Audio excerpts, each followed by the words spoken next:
Baik, kita berjumpa lagi di podcast Palu bersama saya Roni Sandi dan kali ini kita akan berdiskusi banyak soal olahraga fitness, olahraga kebugaran dan olahraga binaraga. Nah, di sebelah kanan saya sudah ada narasumber kami.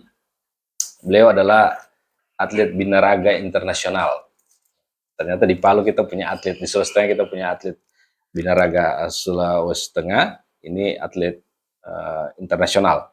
Saya perkenalkan dulu Bapak Coach, kita panggilnya Coach ya? Ya, Coach Jeffrey Watten. Apa kabar ini Coach? baik, sehat-sehat. Luar biasa. Baik, sudah lama berdomisili di Palu karena juga mendampingi beberapa atlet-atlet kita di Sulawesi Tengah, khususnya di Kota Palu, di Millennium Gym. Nah, Coach, saya mau mengawali diskusi kita hari ini soal bagaimana awalnya Coach mengenal olahraga fitness ini. Karena saya dengar tadi 28 tahun yang lalu Coach sudah bermain di olahraga ini. Ya. Jadi awalnya sebenarnya itu tahun 70-an. Saya melihat ayah saya latihan di belakang rumah. Dia latihan pull up, dia latihan rowing, push up. Jadi dari situ waktu saya masih kecil, waktu itu usia kira-kira 5-6 tahun, saya melihat dia. Kemudian dia pola hidupnya juga tidak merokok, tidak minum. Jadi di tahun begitu aja orang masih sibuk dengan selesai perang. Tapi ayah saya sudah ini menerapkan hidup itu dengan olahraga. Jadi dia tiap pagi dia bangun push up, dia sit up, dia suruh kita ini harus bangun pagi-pagi olahraga, mengikuti apa yang dia suruh. Jadi dari awal itu saya lihat, oh ternyata badan itu bagus, ternyata harus dimulai dengan sesuatu yang baik juga. Begitu. Jadi termotivasi dari orang tua? Ya, saya termotivasi dari orang tua saya. Kemudian itu tahun kira-kira 95,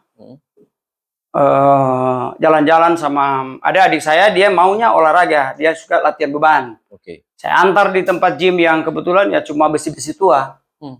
Nah, kita lihat mereka latihan-latihan, dari situ saya, kenapa saya tidak mulai? Nah, waktu dia mulai 2 bulan, saya ikuti. Jadi saya ikuti dari awal. Ini sebenarnya latihan ini untuk apa? Kemudian apa sebenarnya? Kalau kita latihan ini apa sebenarnya? Makan bagaimana? Jadi kita waktu itu saya mendahului itu dengan sebuah pertanyaan di kepala. Sebenarnya ini makan ini otot itu jadi dari apa? Kemudian bagaimana otot bertumbuh? Kenapa itu harus ada repetisi? Kenapa harus ada set? Jadi dari awal-awal itu saya mempelajari. Kemudian basic saya juga sebenarnya adalah suka kimia waktu sekolah. Jadi di sekolah saya itu saya senang sekali ngajar teman-teman itu kimia, fisika, matematika. Jadi sebenarnya bakal dari situ daya analisa seorang pribadi untuk mengikuti binaraga ini dia sebenarnya sudah ada. Kemudian saya dibesarkan dengan disiplin tinggi. Jadi orang tua mengajari kita ini, kemudian di asrama juga dengan disiplinnya luar biasa. Setiap jam ada aturan. Nah, berbekal dari semua itu dia yang membuat saya bisa eksis selama ini. Tentara? Ayah saya tidak tentara, tapi opa saya tentara. Kemudian saya juga dibesarkan dari asrama Belanda. Jadi suster-suster yang bimbing kita itu dari setengah 5 harus apa. Jadi itu yang membuat punya dasar, dasar dari binaraga ini sebenarnya disiplin tinggi. Daya ilmiahnya dia ini, otaknya ini dan analisanya ini mesti jalan. Ini kenapa? Jadi mesti ada why di kepala setiap dia lihat masalah, why? Kenapa ini harus begini? Kenapa harus begini? Kenapa ini? Apa sebab ini? Nah, itu harus ada. Itu dasarnya daripada olahraga binaraga ini. Kalau Coach memulai fitness itu kan sudah disebutkan sekitar 95 begitu. Ya. Prestasi pertama di olahraga fitness apa itu? Jadi ada kategorinya ya? Ya, jadi waktu binaraga 95 itu pas 96 tahun 96 itu disuruh saya coba ikut kejuaraan kejuaraan daerah. Nah, kejuaraan daerah waktu itu pas 1 tahun pas saya latihan bulan Agustus saya ingat. Waktu itu saya ikut, saya dapat juara 2, tapi dapat kategori binaraga berbakat. Nah, ketika dapat dapat piala binaraga berbakat itu di situ binaraga berbakat, berarti saya punya bakat.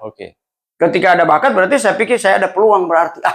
Kayak sekolah dulu ya, waktu sekolah itu kalau saya juara 1 berarti saya punya bakat untuk jadi juara. Nah, di situ. Nah, berusaha terus. Cuma selang kurang lebih 3 minggu ada kejuaraan lagi, ikut lagi, saya langsung juara 1. Wah. Dan 1 terus. Saya pernah baca buku tentang Sultan Tadik Asyabana, dia bilang begini, ketika layar terkembang, pantang surut kembali. Jadi kalau kata sudah terbuka, jangan sampai dia jatuh, jangan sampai dia tertutup. Berarti kalau dia bisa tutup, berarti kita tidak belajar. Nah, jadi kita ingat itu buku itu dia, ingat sampai juara 1 terus. Entah sampai berapa banyak, kurang lebih ada 60 kali juara 1 mungkin. 60 kali? Ya. Ya, karena dalam satu kategori kejuaraan itu ada 4 yang saya bisa dapat. Jadi juara kelas, best of the best push, the best improve. Jadi itu yang selalu saya dapat. Nah, itu yang kira-kira itu mulai dari 96 saya prestasi. Tahun 2003, 2002 saya coba keluar. Kan mulai dari dalam dulu keluar, saya ke Makassar. Ke Makassar, pergi ikut kejuaraan, 4 kali juara 1 di sana, best of the best juga di sana. 2003 masuk di kejuaraan nasional waktu itu Master Indonesia, itu pertama dibikin di Semarang.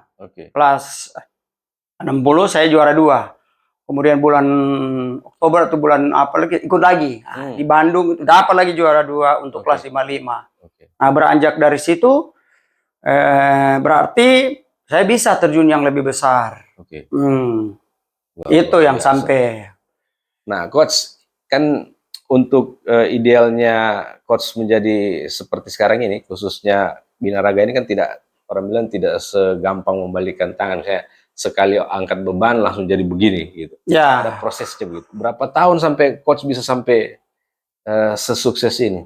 Jadi sebenarnya karena Binaraga ini kan saya ikuti dengan ilmu. Jadi otot itu apa, makang itu bagaimana, jadi harus saya pelajari. Nah, cuma butuh waktu 1 tahun untuk prestasi. Nah, tentunya otot itu butuh waktu untuk makin hari makin besar. Jadi ibaratnya apa yang kita dapat hari ini berarti harus tambah lebih besar. Nah, itu dibutuhkan ilmu pengetahuan yang sebenarnya itu harus secara ilmiah pendekatannya. Jadi saya harus belajar ilmiah tinggi, belajar tentang makronutrisi. Jadi tidak setiap orang itu sama makanannya. Ada orang bilang jangan makan karbo. Itu selalu bertentangan di pikiran saya. Jangan makan karbo, jangan makan nasi. Ada banyak orang pandangannya itu. Jangan makan garam. Saya cuma berpikir secara logika bahwa kalau kita orang Indonesia itu cocok dengan nasi, kenapa kau suruh buang? Kalau itu garam itu penting untuk elektrolit jantung dan otot, nah kenapa harus dibuang? Begitu juga air. Jadi komponen di badan ini dia harus dipahami secara detail. Jadi ketika orang berolahraga, itu olahraga maksudnya waktu kita latihan kita butuh apa supaya dia kuat. Jadi untuk kuat berarti orang ini butuh bahan bakar. Nah, berapa jumlah bahan bakar yang harus kita makan itu menentukan berapa panjang latihan. Ada banyak orang itu datang di gym tidak makan. Seperti mobil itu tidak isi bensin dipaksa jalan.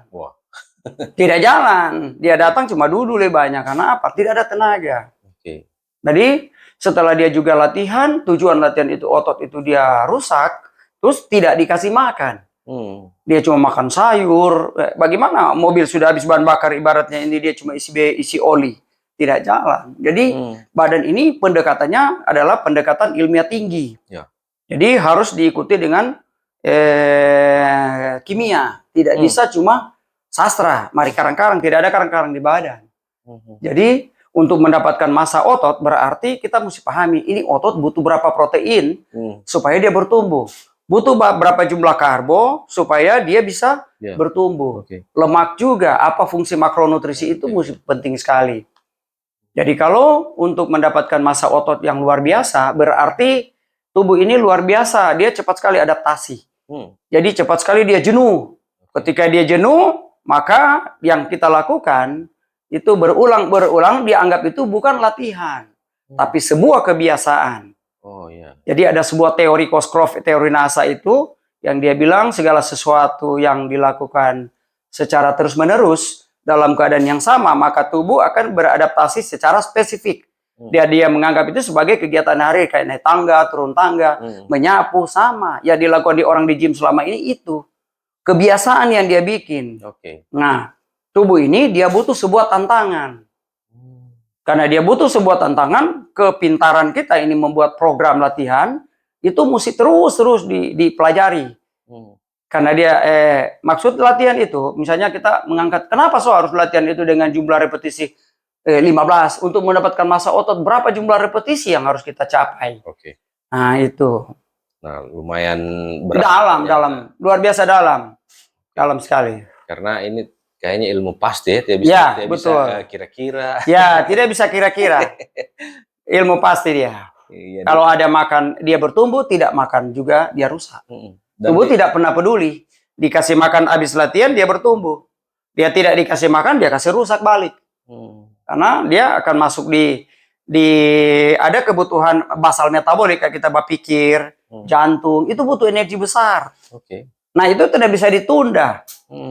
Tidak bisa kita tidak kasih makan. Tidak ada orang bernapas itu mau tunda. Ya, betul. Tapi kita harus isi apa yang dia butuhkan setelah dia berlatih. Kalau tidak, tubuh akan ambil ini otot ini sebagai energi. Jadi otot ini kumpulan dari amino-amino, itu dapat dikonversi itu jadi gula. Nah, itu dipakai untuk bernapas, berpikir, jantung bergerak, pembuluh darah, itu semua. Nah, itu yang harus orang-orang memahami. Baik, luar biasa sekali kita dapat lagi ilmu ini ketika kita berolahraga fitness maupun yang berhubungan dengan kebugaran, alat berat ya, olahraga berat, angkat berat. Nah, tadi sudah disebutkan coach prestasi-prestasinya itu kan yang nasional. Kita mau tahu ini, ternyata coach ini punya prestasi internasional. Apa saja itu? Kita bisa tahu. Saya sudah mengikuti kejuaraan internasional itu sampai juara 3 dunia, itu di Thailand. Kemudian berapa kali juara 2 dan juara 3 Asia. Kemudian sudah sampai dapat juara 1 untuk kejuaraan Asia Tenggara. Dan semua kejuaraan nasional itu dia, kecuali PON karena sebuah itu ya kita bisa cuma sampai di juara 2. Satu kali juara 1 untuk PON waktu itu. Tapi kan pada akhirnya juara satunya dikembalikan ya. Ya. Udah banyak yang saya kumpul. Kurang lebih sumbang ke Sulawesi Tengah kurang lebih 28 medali emas. Dan total itu saya sudah kumpul dari tahun 95 itu kurang lebih hampir 60 lebih medali emas. Nah, di PON ini mau ikut lagi atau ada yang? Ya, kita dibatasi usia. Jadi sebenarnya otot itu tanpa batas. Otot bertumbuh tanpa batas, yang menyebabkan itu tidak bertumbuh adalah pikiran. Pikiran kita menganggap kita usia sudah tua, menganggap kita tidak bertumbuh. Nah, saya ini dibatasi dibatasi usia. Jadi sudah tidak bisa turun. Nah, ini coach, tentu kan fibesnya atau atmosfernya kalau kita bertanding di lokal dengan internasional itu beda kan? Ya. Pengalaman coach waktu ikut di internasional itu kan mau mengimbangi stres ini seperti coach bilang, itu bagaimana kita mengimbangi supaya tidak stres di pertandingan internasional itu? Saya sebenarnya sudah mempelajari itu teknik bagaimana itu manajemen stres. Jadi manajemen karena jam terbang sudah tinggi. Saya mempelajari orang rata-rata itu datang di kompetisi itu stres tinggi. Nah, stres itu akan menyebabkan tubuh kita yang kita bangun itu berbulan-bulan itu bisa rusak dalam hitungan 1-2 jam, 3 jam. Jadi yang kita pelajari, yang kita alami sebenarnya untuk menangani stres ini dia pertama atlet itu harus datang lebih awal di tempat kejuaraan. Supaya kadang-kadang kan kalau dia buru-buru, itu yang bikin dia hilang fokus. Langsung tubuh itu kasih respon. Jadi tubuh respon di mana dia berkeringat. Nah, itu hormonalnya itu dia jadi kacau semua.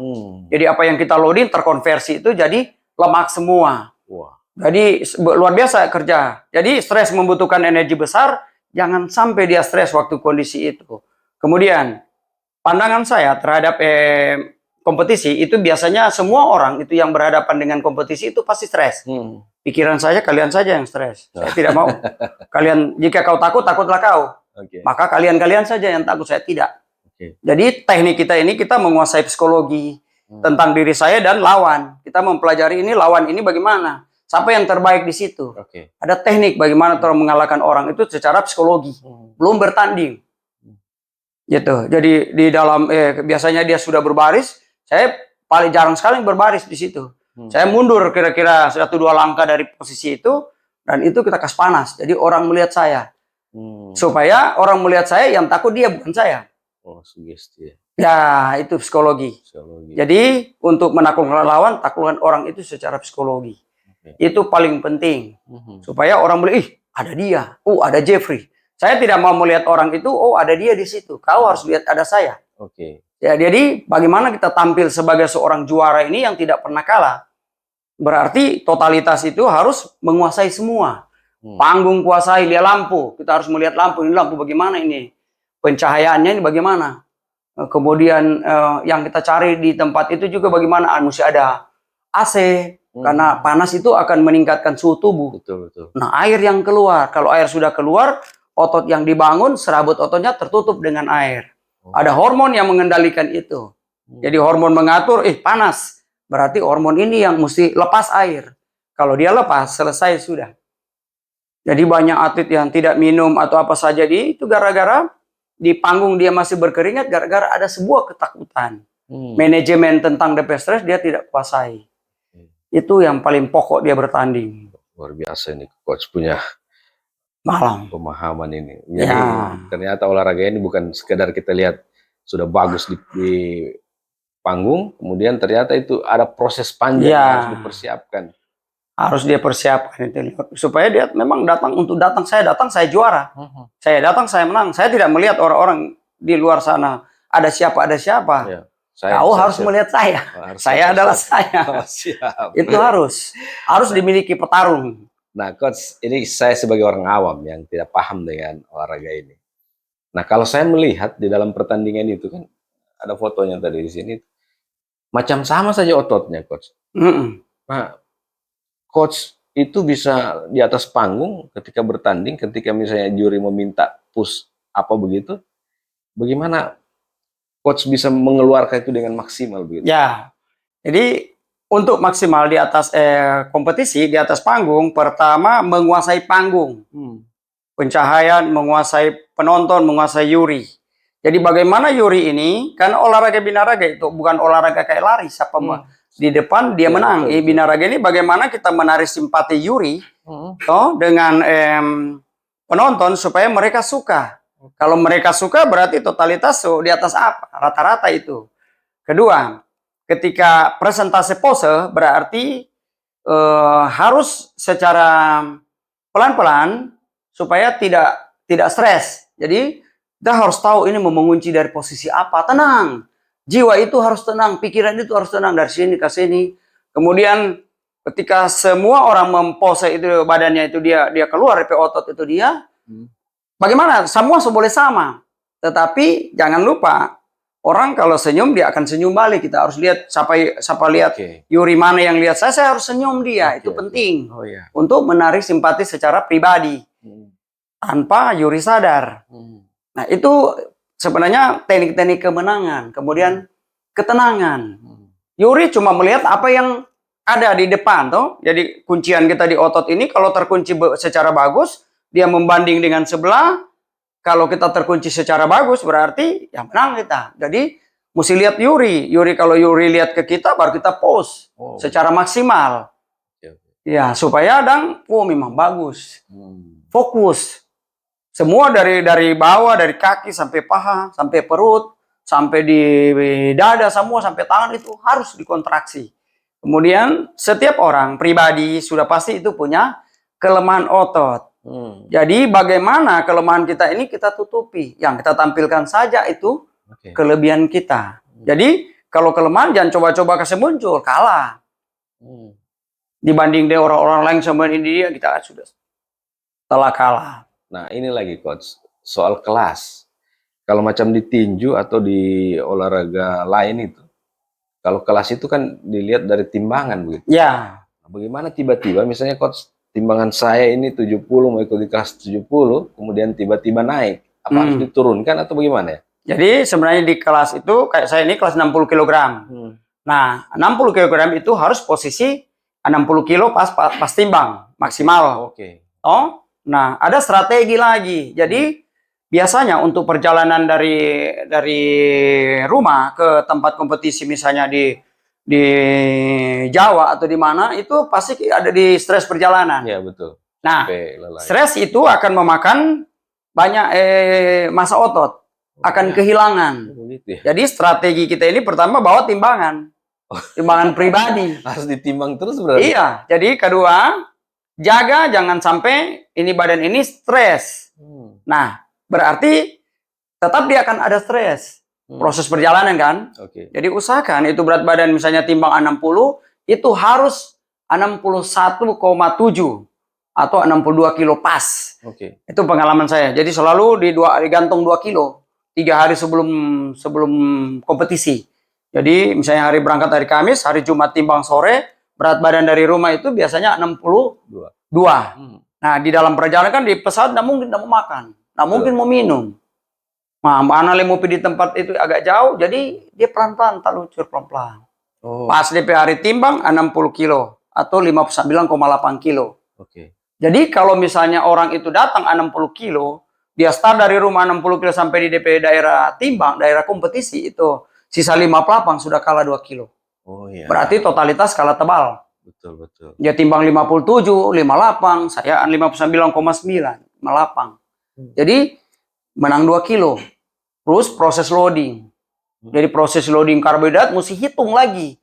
Jadi ada banyak anak-anak ini dia tidak menghitung. Dia pikir ini badan ini yang penting masuk. Dia lupa bahwa otot ini butuh 1 kilo otot butuh tampungan karbohidrat berapa. Supaya pas DP loading, ibaratnya ini tangki ini dia 1 liter, berarti isinya 1 liter. Jangan lewat.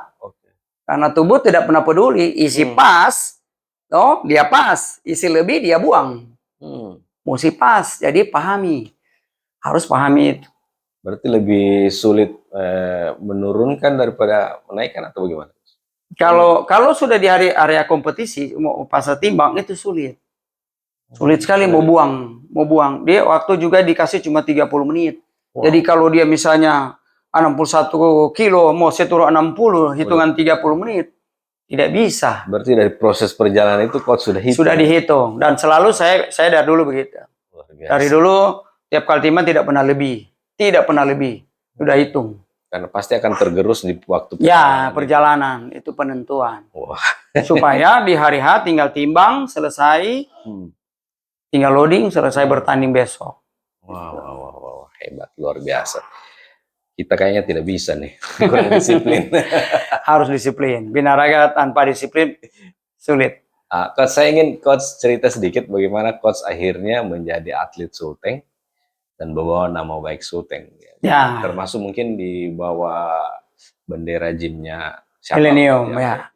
Jadi sebenarnya dulu tahun 2002 itu ada kejuaraan di Manado waktu itu.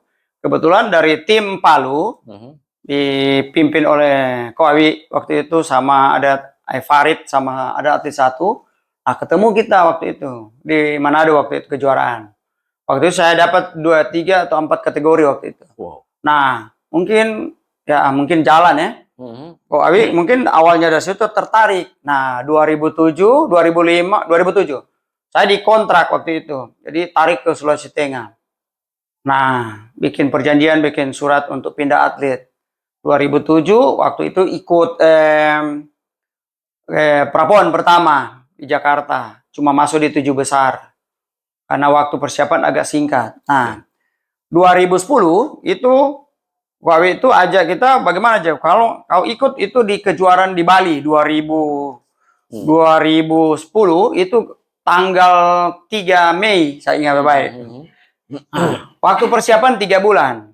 Jadi kok kasih kita dana. Nah, di situ saya pikir itu ada sebuah kesempatan. Nah, kesempatan ini kalau saya tidak ambil berarti lewat lagi. Nah, berusaha belajar ilmiah, belajar apa itu bagaimana presentasi, belajar ulang. Mencari sesuatu yang baru supaya mendapatkan sesuatu yang baru. Jadi apa yang didapat hari ini, otot yang hari ini harus lebih bagus dari itu. Saya belajar. Nah, berangkat ke Bali. Jadi di Bali tanggal 3 itu saya dapat juara 1 waktu itu. Jadi pertama kali itu sumbang medali emas untuk Sulawesi Tengah itu bulan Mei 2010. Wakili Sulawesi Tengah pertama. Ya. Emas pertama. Ya, emas pertama. Terus bulan Desember tanggal 2 ada kejuaraan lagi di Jakarta, PCC. Nah, jadi diajak saya berangkat ke sana. Saya persiapan 2 bulan waktu itu. Ikut dapat juara 1. 2 minggu kemudian diajak lagi kejuaraan itu di Batam bulan Desember itu. Saya dapat lagi jadi 3 medali emas. 2010. 2011 ikut kejuaraan Prapon. Tapi di try out dulu di kejuaraan Myanmar, kejuaraan Asia Tenggara. Nah, dapat medali perak di situ. Dari situ. Jadi dan berterus kita kejuaraan di luar terus supaya makin hari makin percaya dirinya makin kuat. Sampai 13 negara, 13 atau 12 negara kita pergi bertanding. Wih, luar biasa ini atlet Sulteng yang sudah membawa kilauan emas untuk di cabang olahraga binaraga begitu. Nah, Coach sekarang melatih di gym Millennium. Ya. Yang dilatih siapa semua? Saya dengar ada atletnya juga ya. Jadi saya sebenarnya datang di sini di Millennium sebagai rasa balas jasa, rasa atas kebaikan. Toh yang selama ini saya dibimbing sampai ke kejuaraan internasional. Itu yang mengawali saya ini untuk datang di sini membagi ilmu. Membagi ilmu ke anak-anak ini yang sebenarnya masih polos, yang sebenarnya banyak sekali anak-anak ini yang punya talenta tapi tidak terpoles. Jadi mulai saya bentuk tim-tim kecil ini dia supaya persiapannya ini untuk kira-kira di Prapon tahun 2023 itu nanti kita mesti eksis. Jadi mulai sekarang latih, rubah pemikiran mereka, rubah disiplin mereka, cara latihan yang itu harus bagaimana, merubah psikologi mereka, bagaimana mengajak anak-anak ini dia supaya dari tidak mungkin jadi mungkin. Itu pembukaan pikiran itu paling penting. Jadi membina banyak atlet-atlet yang di sini yang ada Kevin, ada Amar, ada atlet-atlet muda lainnya yang sementara dibangun ini dia. Jadi sebenarnya ada banyak yang atlet muda yang sebenarnya bisa eksis. Tapi butuh polesan. Mereka pintar-pintar. Daya analisa itu luar biasa. Nah, binaraga itu tanpa daya analisa itu tidak bisa. Disiplinnya bagus. Nah, jadi saya bina pelan-pelan bicara dari hati. Nah, supaya mereka ini dia bisa bertumbuh, berkembang dan bisa menggantikan saya selama ini toh. Ada yang ganti. Baik, ada regenerasi. Ya, ada regenerasi lagi. Nah, saya dengar salah satu atlet kita akan ke Bali ya? Ya, Kevin. Jadi Kevin ini dipersiapkan sudah dari berapa bulan yang lalu. Sebagai tryout itu yang barusan ini kita ikut, saya ikut dia. Tapi itu sebenarnya cuma tryout. Nah, peaknya ini nanti di bulan Desember di Bali. Nah, jadi nanti kira-kira tanggal 2 kita akan berangkat, tanggal 2, tanggal 1 untuk persiapan di sana. Nah, itu Kevin ini saya melihat dari awal bulan Januari itu terlihat badannya bagus. Nah, poles terus. Poles suruh dia mental kasih naik, kasih tinggi, makan disiplin, istirahat apa semua. Akhirnya dia bisa jadi bagus. Dan mudah-mudahan di sana kita bisa dapat hasil. Dan itu sebuah perjalanan sebenarnya untuk dia tryout itu nanti yang peaknya nanti bulan-bulan tahun-tahun 2023 nanti. 26 ya. Itu nanti di Prapon. Itu yang targetnya kita sebenarnya. Bukan ini cuma tryout saja. Baik sekali. Nah, Coach, banyak ternyata yang tidak paham begitu, yang melihat cuma dari hasil akhir misalnya. Badan sudah bagus toh. Kemudian banyak yang ikut-ikutan olahraga fitness dan mungkin juga yang mengarah ke olahraga binaraga nantinya. Nah, bisakah kita berbagi tips, Coach, bahwa ternyata olahraga ini orang bilang tidak segampang yang orang lihat gitu. Iya, betul. Tapi juga berbahaya. Apa tipsnya ketika kita mau masuk di olahraga ini supaya orang sini bilang tidak kajuru-juru itu kalau bahasa Indonesianya kalau di Manado bisa celaka atau gitu loh.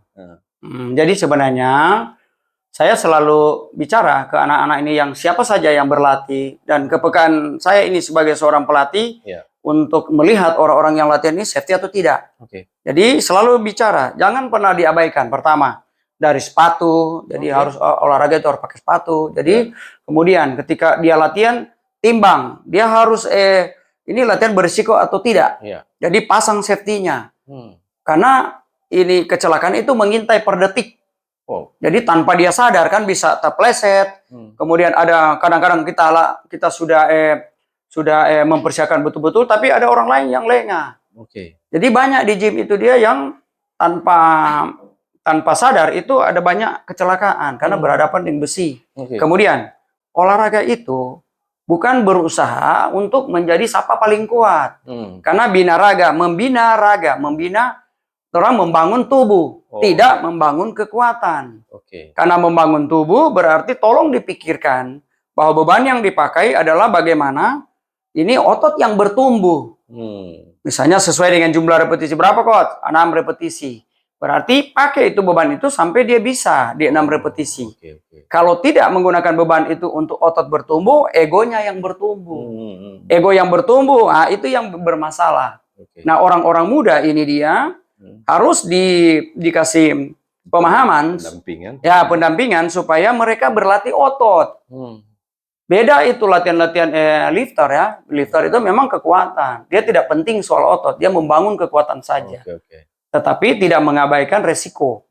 Nah, kalau dia membangun otot berarti kalau satu otot beda dengan kumpulan otot, misalnya 3 otot atau 4 otot yang terlibat. Jadi tolong dipikir. Jangan kau membangun ego di situ. Karena percuma juga bangun ego nanti celaka. Nah, itu pemahaman-pemahaman itu semua dibicarakan. Semua dikasih tahu ke anak-anak ini. Sebelum dia latihan, kepekaan coach itu dia pertama dia harus melihat, oh ini berisiko, pasang pengaman. Ada protap yang harus. Iya.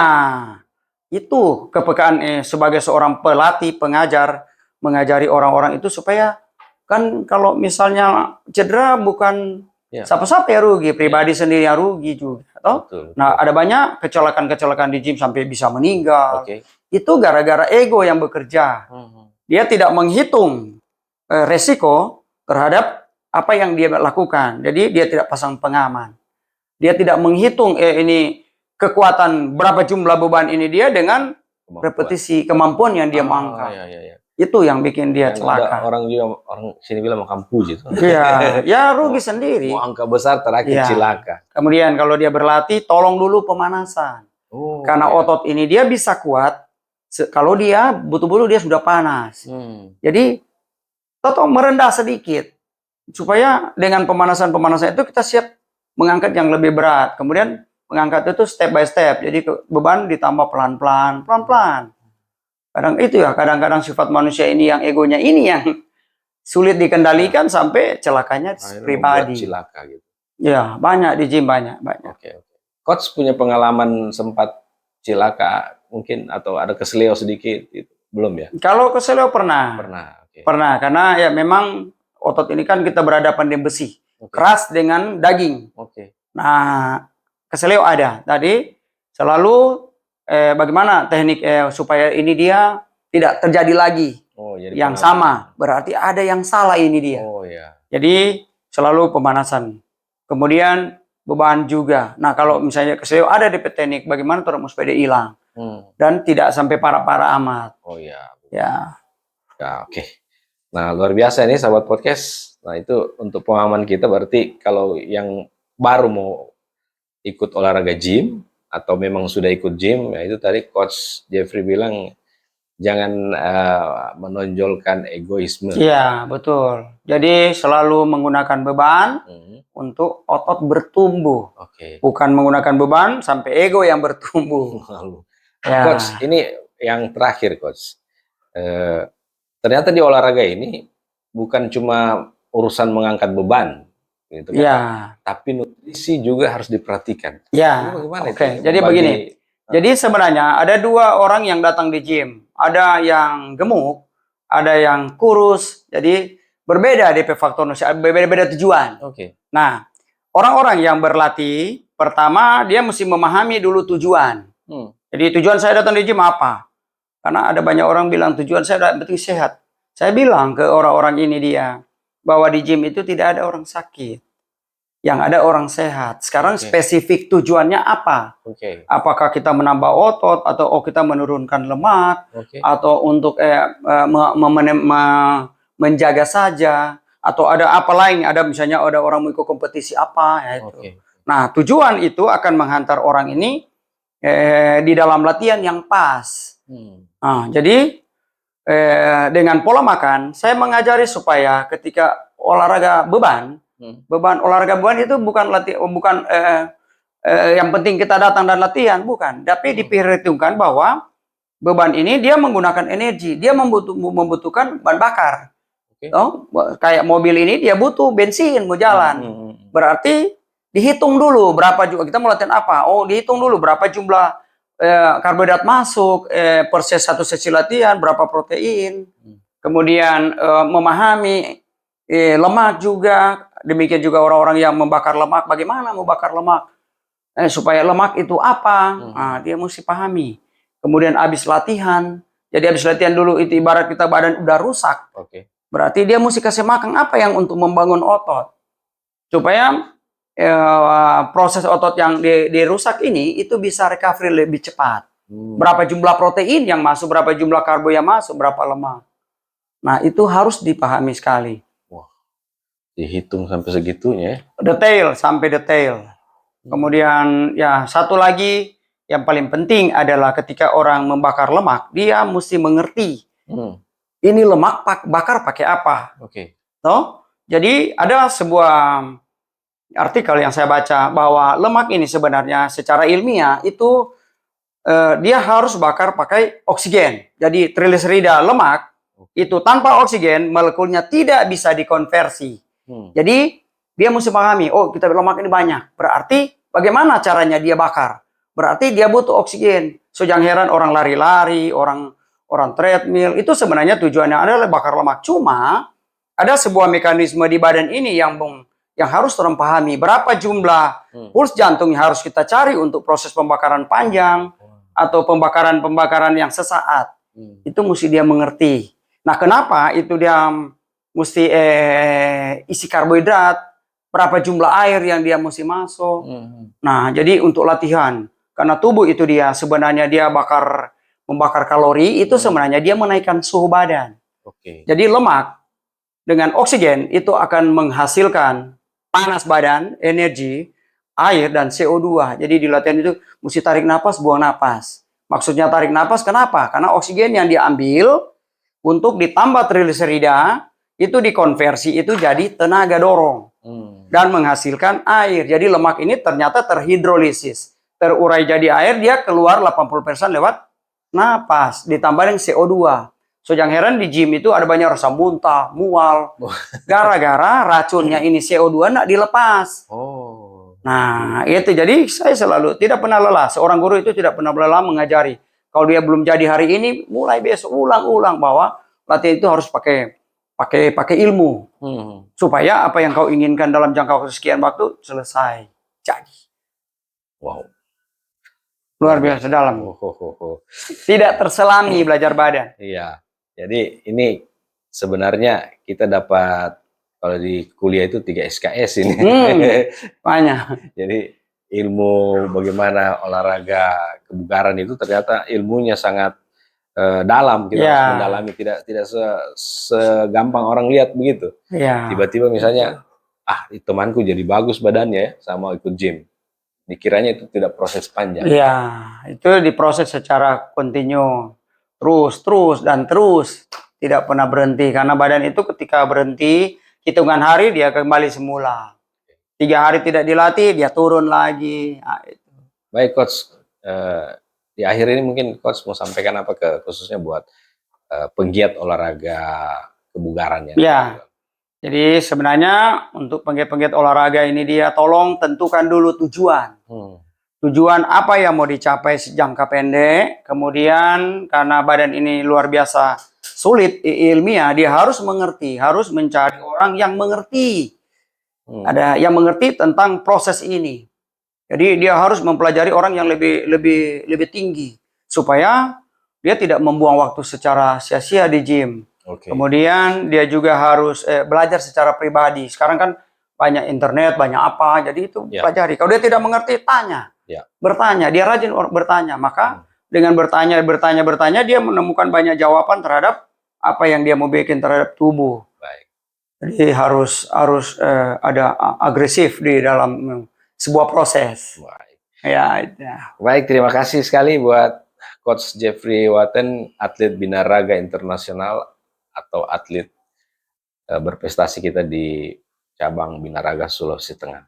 Terima kasih waktunya, Coach. Ya, Sudah terima berbagi kasih. ilmu. Baik, sahabat Ya. podcast. Demikian diskusi kita atau podcast kita bersama atlet binaraga internasional Sulawesi Tengah, Jeffrey Watten. Kita akan berjumpa lagi dengan narasumber lain tetap di podcast Palu bersama saya Ron Sandi. Sampai baku dapat lagi, tabe. Siap.